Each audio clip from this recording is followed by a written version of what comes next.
Have you ever asked this very important yet very broad question? Who are disabled people? If you haven't, I guess you're probably wondering what the answer is, but if you have, you're in luck because I was going to answer the question either way in this video. Hi, my name is Jameisha Prescod. I'm an artist filmmaker and your access trainer over the course of these videos. Let's dive in. Disability, disabled people. What do these words mean? One thing I found is that the definition of disability varies depending on where you look and who you ask, and this can also vary between countries and cultures.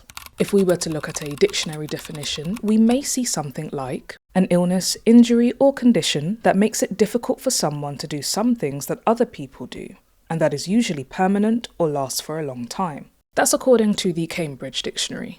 Notice how this definition describes disability by focusing on an impairment or medical condition. But it's important to know that not everyone sees disability this way. In fact, the disability arts organisation CRIPtic describes a disabled person as someone who faces socially constructed disableist barriers in their lives.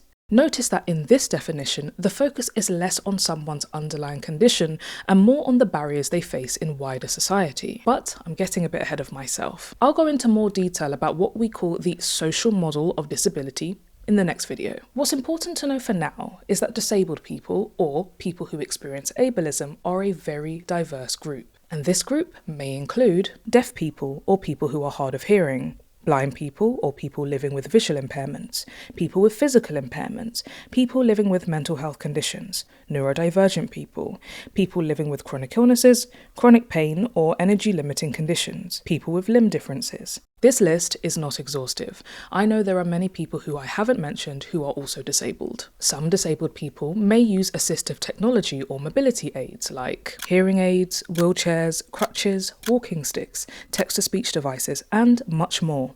And even here, you'll find that some people need to use these devices or aids full-time, while other people use them from time to time. Like me, for example. I use a walking stick sometimes, but not every day.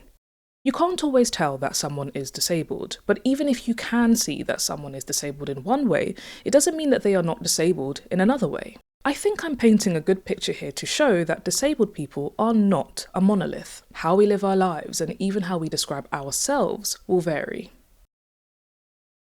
Did you know that in the UK, 24% of the working age population are disabled?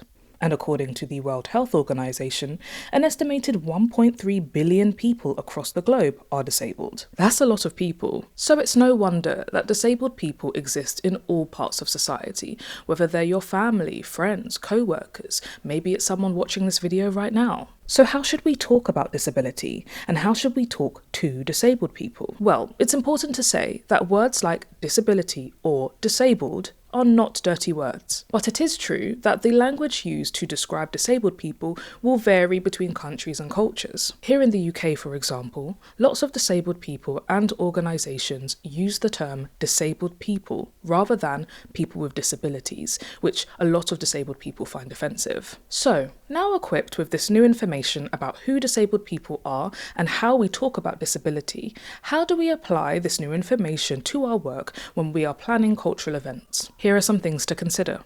Are you aware of the access facilities that you offer? For example, do you offer BSL tours or audio descriptions? Are there accessible toilets and changing places toilets, clear signage and accessible parking? Knowing this information yourself is important so that you can communicate it with disabled guests, colleagues, freelancers who may need to use these facilities. Be honest about access facilities. This is incredibly important. If you're unable to offer something in regards to accessibility, be honest and transparent about it. But also, have a think about how that can be improved in the future. Have you had conversations about access requirements, both theirs and yours? This is essential in providing a safe working environment for everyone. And these conversations shouldn't be a one-off. Let's keep checking in because access requirements may change.